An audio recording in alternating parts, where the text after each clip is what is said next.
great power comes great responsibility. My content existed because I tried my very hardest to be an absolute and utter realist, especially with uncomfortable truths.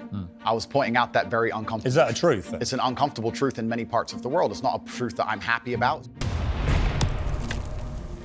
I don't want to be seen as a negative influence in the world. I know that there's a whole bunch of men. I get thousands of emails a week from men whose lives I've saved. I get thousands of emails a week from men who are on the verge of suicide and I've saved their lives. I don't want anybody to be offended by anything I say. I want to be a positive force in the world. I don't want anybody to hear what I say and make them feel bad about themselves. I want all people to live righteous and good, whether they're male or female.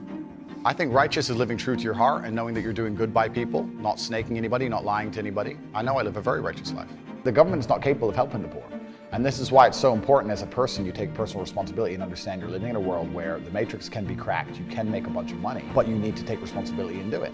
I refuse to accept that there are people out there who cannot become happy, contented individuals. I refuse to accept we live in a world where God has created people who, no matter how hard they work and how good their life becomes, can't be happy. I don't accept that. I accept that the universe is a very giving place and that God loves all of us. And if you try your best and you work hard, you can become a better person. I'm telling the younger generation that if they don't get up and work hard and make sure that they're important, that the world's not going to give a shit about them. 99% of my content was aimed at men telling them the truth, saying that as a man, you're born with no inherent value.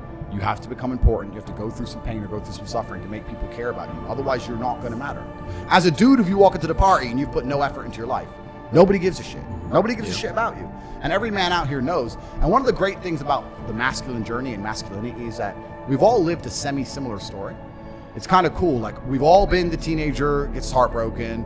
We've all been unimportant. We've all worked hard and then starting to get some clout. And then we've all kind of lived the same kind of journey. So I say to everybody out there, yeah, if you don't follow that path and follow that journey and in one way or another get to the top, whether it's fighting, whether it's comedy, whether it's musician, whatever it is, if you're just going to stay somewhere near the bottom and then at the age of 44, email me saying I'm depressed, well, of course you're depressed, you're a fucking loser. Yeah. But that was your choice because you have to build yourself as a man. And if you decide not to build yourself, then your life's going to suck.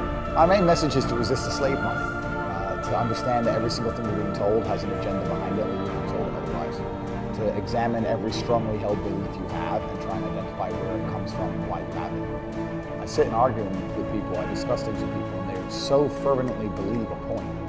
And I say, why do you believe that so much? Like, do you have personal experience? No, but I saw the news.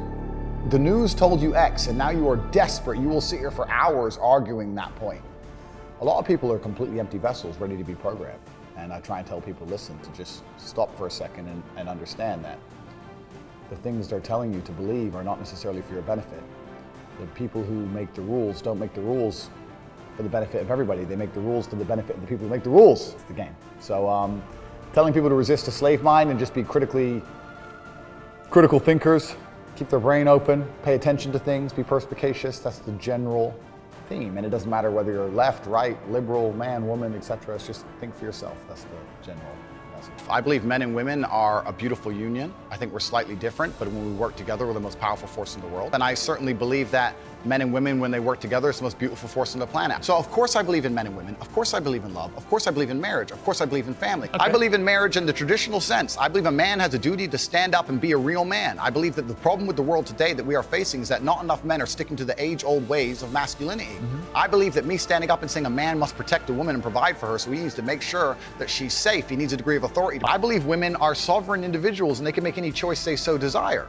I think that it's important that we remember that a man has a duty. I think I certainly in my relationship have a financial responsibility to provide for my woman. My woman would never have to work unless she wanted to because I'm the kind of person who works hard enough. And I'll make another point that needs to be said.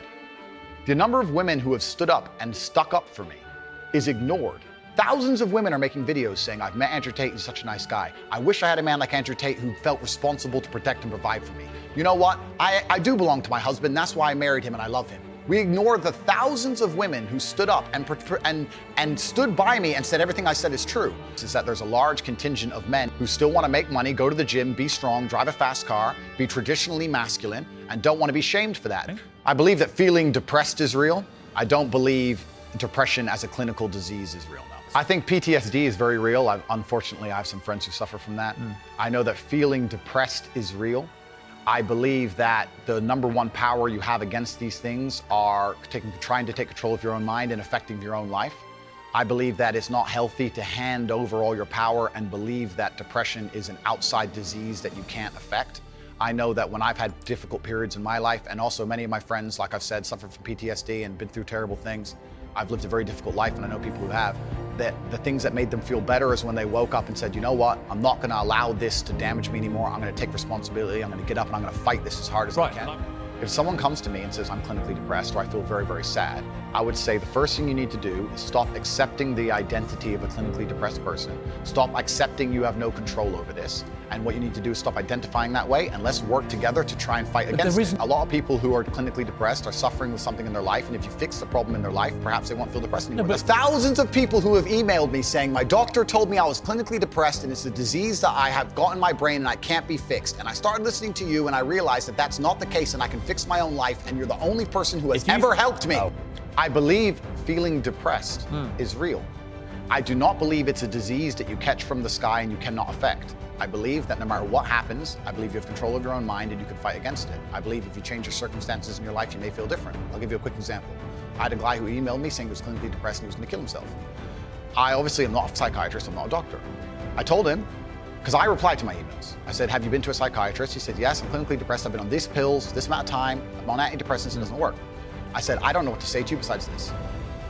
And he said he lost his girlfriend. That's why I became clinically depressed. I said, listen, go to the gym, get a six-pack first. Once you've got a six-pack, email me again. If you still feel like killing yourself, I don't know what else to say. I'd say, strong body is a strong mind, go train. He went, he started sending me progress pictures, emailing me him getting in better shape, and eventually got a six-pack. He's now a professional bodybuilder. And he said, I can't believe I was considering that. I feel so much better, etc. The doctor was telling him he was clinically depressed and couldn't cure it.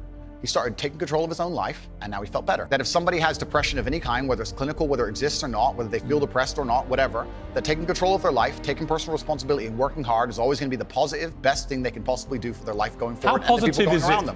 The average people come to me and say, what do I do? I'm just the average guy. And my only answer is stop being the average guy.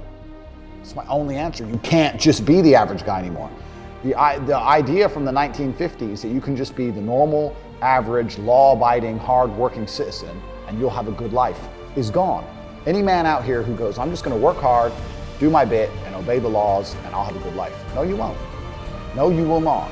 I knew there had to be another way. I knew that just working for money was a paradigm that wasn't true. And then you understand making your money work for you, and you understand delinking your time from money. You start learning to understand these things. Should young men aspire to work very hard, have no criminal record, become multimillionaires, protect and provide for the women close to them, be sovereign so they can stand up and have their own points of view in face of cancellation, be able to not be mentally intimidated when they go on national TV and there's traps set up for them? Yeah, I believe that confident, strong men who stand up and protect and provide for women are a good thing for the world and a good force for the world.